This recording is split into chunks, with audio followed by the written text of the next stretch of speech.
Que ce soit des seaux ou des cordes, une chose est sûre, de l'avis de tous, il pleut un peu trop ces derniers temps et les sols sont complètement imbibés.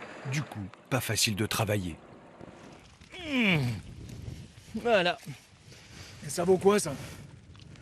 Et ben ça, comment vous voulez que j'enlève la terre?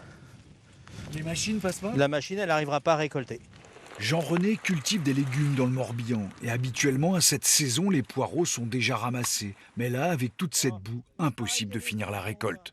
La terre qui est au pied, il faut bien pouvoir l'enlever. Donc comme ça va tout coller partout dans la machine, tous les 10 mètres, il faut s'arrêter. Donc c'est pas possible en termes de temps passé. Si certains tentent bien de finir leur récolte à la main, Jean-René et son fils savent qu'ils ne pourront pas revenir travailler dans les champs avant une semaine au vu des précipitations à venir.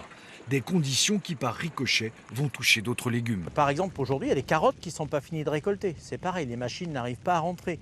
Et normalement, début février, c'est le début des premiers semis de petits pois légumes qui seront récoltés fin mai, début juin.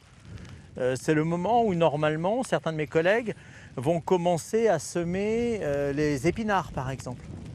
Du coup, avec son fils Mathieu, qui veut reprendre l'exploitation familiale, il passe pas mal de temps dans le hangar, à entretenir les tracteurs ou les semoirs, mais leur inquiétude est palpable. Là, cette année, ça augmente énormément les charges. Pourquoi? Toute cette eau, parce qu'on a beaucoup plus de difficultés à récolter. On passe beaucoup plus de temps sur la parcelle pour récolter. Et toutes les personnes qui sont avec nous, on doit les payer.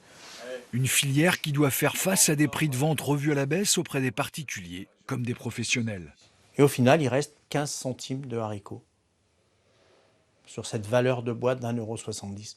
Alors quand on nous dit que les haricots sont encore trop chers, moi je ne sais pas, mais on ne peut pas descendre plus bas.